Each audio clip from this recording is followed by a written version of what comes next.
Fala pessoal, eu tô aqui hoje pra falar sobre Castelo do Infinito Demon Slayer parte 1 e eu vim falar sobre um ponto muito interessante porque o filme tá um sucesso, tá um alvoroço, tá vingando muito nas bilheterias. Na bilheteria geral chegou em 300 milhões, na bilheteria mais local lá chegou em torno de uns 500 milhões já. Tudo bem que a economia japonesa tem uma moeda bem mais desvalorizada, mas ainda assim é um fenômeno. Fazer um número desse é muito alto e tem que ser reconhecido. Mas a questão que eu pensei foi, cara, o filme, eu vou dizer essa palavra, não é tipo o anime, não é somente o anime, é o filme tem potencial para entrar no Oscar na categoria animação.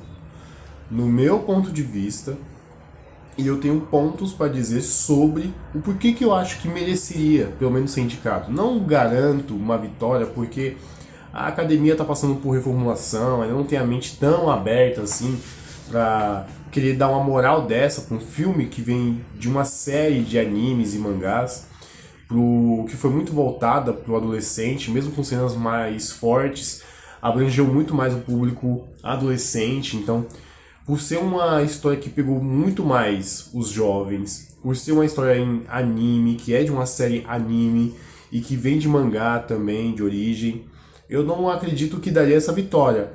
Mas queria muito que a academia tivesse a mentalidade aberta de receber pelo menos como um dos principais indicados. Porque se para pensar, quais seriam os grandes nomes da animação que nós temos nesse momento? Hélio? Hélio, eu adorei Hélio. Eu confesso que eu adoro Hélio. Eu sou um baita de um puxa-saco da Pixar. Quem acompanha aqui no canal, pessoas que me conhecem, sabem que eu sou esse cara que puxa muito o saco das obras da Pixar, que elas são muito boas. Não ando numa boa fase, confesso. Não ando numa boa fase, que eu acho injusto. Mas Hélio flopou. E a questão da academia conta muito com a popularidade do filme, a sua bilheteria, seu impacto, porque é o seguinte: a indústria precisa que o cinema vá bem. Porque se o cinema vai bem, vem por conta da popularidade. Essa popularidade gera o quê? Bilheteria. Essa bilheteria significa o quê? Dinheiro. A indústria do Oscar precisa que os filmes estejam produzindo dinheiro. Por mais que a academia não tenha valorizado por muito tempo a questão de blockbusters e por aí vai, que são os que mais dão dinheiro para a indústria cinematográfica, que o Oscar é uma parte, é um órgão dessa indústria, como as outras cerimônias também são órgãos dessa indústria, eles precisam de dinheiro. Eles tiveram uma mentalidade muito chucra durante muito tempo com esses blockbusters, mas eles foram relevando aí para outras categorias como efeitos especiais e por aí vai. Aí eles até que tacaram ali para fazer uma consideração. Mas na questão animação, eles precisam pensar nisso. Hélio não conseguiu gerar muita grana, flopou. Uma infelicidade que houve com a Pixar. Aí depois tem quem? O filme do Plankton, lá da Netflix, aquela porcaria. Cara, foi ridículo. Tem os Utopia do fim do ano, que é um candidato a se pensar. Vamos ver como vai ser. Nome grande, estúdio grande, tem potencial para hype, pode fazer bilheteria. Vamos ver. O ponto defeituoso de Zootopia é criar uma sequência de uma história que já existe. Que ao mesmo tempo, já estou entregando um ponto negativo pro Demon Slayer. É uma história que já vem de uma origem, já vem do mangá, anime e por aí vai. Mas ainda assim, nas outras qualidades técnicas, nos outros pontos que influenciam um filme, uma obra, a estar ali dentro da cerimônia competindo, Demon Slayer, Castelo do Infinito, cara, é surreal o que entrega aqui para contribuir para a indústria. É surreal, mano, é surreal mesmo. Que assim, o Demon Slayer. Agora vamos para os pontos que eu vou defender Demon Slayer. Eu já falei de candidatos meio fracos, que inclusive tem um. Tem um que pode até ser que é o que se dê bem, é o que poderia bater mais de frente com Demon Slayer se Demon Slayer entrasse. Que é as Guerreiras do K-Pop. Guerreiras do K-Pop. Audiência. Audiência, também teve a questão da popularidade. É uma obra original, animada, vem de um grande estúdio, que é a Sony, e de uma grande distribuidora, que é a Netflix. Só falta pegar um período ali no cinema, em época de festival, que aí pode entrar pra competir. É a única. É a única que, tipo, mano, lidera. O único que chega a encostar pra mim ali na sombria, na sombrazinha de Guerreiros do K-pop, é o Demon Slayer. E vamos lá o porquê. Excelência na animação. Cara, é fantástico. Cara, a Ufotable, que eu acho que é a Cispa no seu estúdio, entrega um nível de fluidez, detalhe, nível cinematográfico. Mano, a realização dos caras aqui é estupenda, gente. É estupenda, estupenda. Eu comecei os primeiros minutos do filme, eu já olhei e fiquei tipo, mano, olha isso. Olha isso, velho. A cena que abre o filme é um ambiente de floresta onde o Guilherme passa. Isso não é um grande spoiler, vai. Eu falei no início do filme, mas não, né, pelo amor de Deus. Não é nada demais. Mas a cena se inicia com o Guilherme passeando na floresta. Irmão, essa floresta, vocês não estão entendendo, velho. Quando ela começa, eu olhei e falei, que isso, mano? Cara, o design visual inovador, paletas de cores, efeito de respiração e ambientação do castelo, que tem uma experiência visual única no cinema. E isso é muito verdade, cara. Vai tendo uma vida ali naquele castelo onde ele se expande, ele volta, ele vai, ele cresce, ele entra, ele sai, ele não sei o que lá.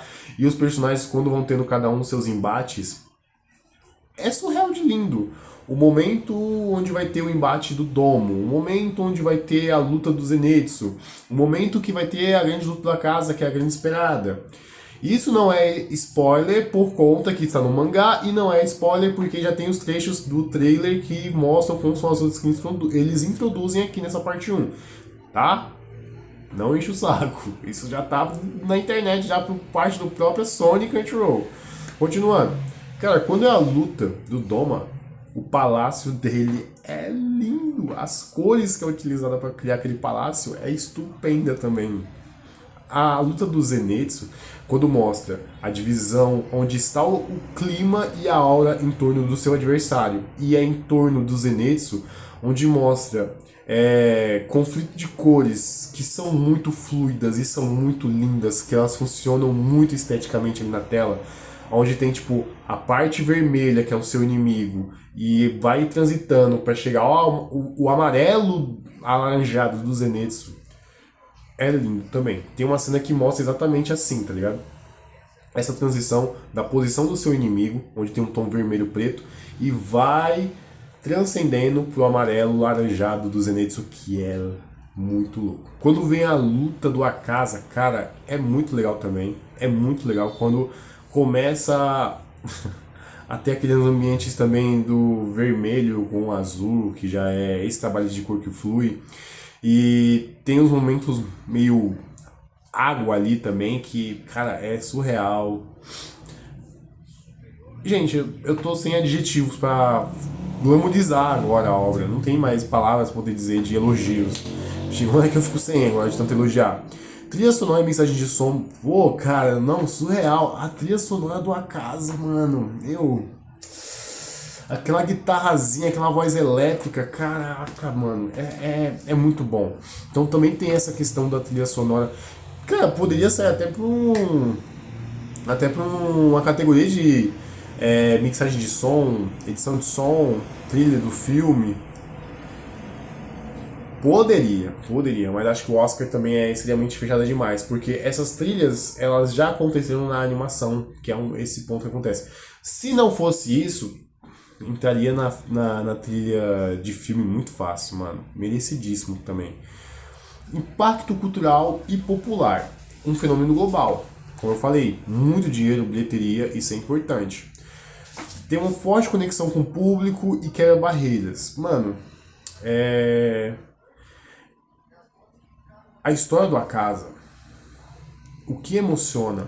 Porque se o Oscar precisa aspectos visuais bonitos que eu acabei de elogiar e precisa de uma história muito boa, que é a história da casa, eu preciso dizer mais alguma coisa que falta para esse filme? Eu preciso? Deu dinheiro, tem público, tem divulgação, grandes estúdios envolvidos, conhecidos na indústria, fez dinheiro, é lindo e tem história. Eu preciso dizer algo mais? E lembrando, não é que eu estou dizendo que vai entrar.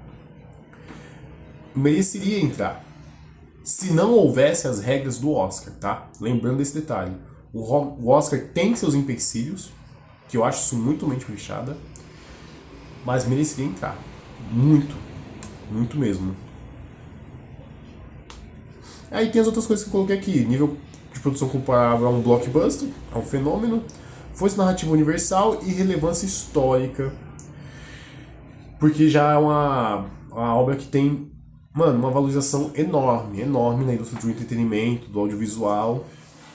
Então, assim, esses são os pontos que eu vi que eu acho muito interessante. Deixa eu ver se tem alguns outros mais. Não, seriam mais esses mesmo, mas, cara, já deu pra entender o porquê que eu acho que Demon Slayer mereceria demais. Ele seria muito merecidíssimo a entrar no Oscar. Como eu falei novamente, acho que vai ganhar? Não. Queria? Sim. Mereceria indicação? Ah, pelo menos, vai. Pelo menos a indicação seria muito merecido para contribuir à lista dos principais candidatos. Tem que valorizar, tipo, a animação principal, que foi o grande destaque do ano, foi o grande destaque entre a época aí que começa a vir novas produções após o Oscar acontece, aí vem as novas produções e tem a época de festival até acontecer novamente o Oscar. Então, durante esse tempo do que surgiu de interessante, poderia ser um candidato. Eu acho que seria muito merecido o Demon Slayer participar. Mas a mente chucra do Oscar ainda tá mudando, algumas coisas já até aconteceram de legal, tá acontecendo algumas coisas maneiras que mostram evolução, tipo, um pouco do público ali já pode interagir com votação, em escolher a cena de filme, e eles estão já dando essa reformulada de olhar um pouco o público também como um ponto interessante para se avaliar e influenciar algumas votações ali por parte dos filmes que estão concorrendo. Uma delas foi até o filme do Flash com a cena dele correndo lá. Mas essa é a minha opinião. Eu acho que seria interessante, eu acho que seria de grande valor da categoria de animação colocarem o Demon Slayer, porque ele contribuiu muito para essa parte, para esse nicho de animação, pro nicho de anime, pro estilo artístico que é a animação, contribuiu demais. Mas vamos ver se os empecilhos não atrapalham. Eu fico por aqui, valeu, muito obrigado, deixa uma força, se inscreve no canal e até a próxima. Falou!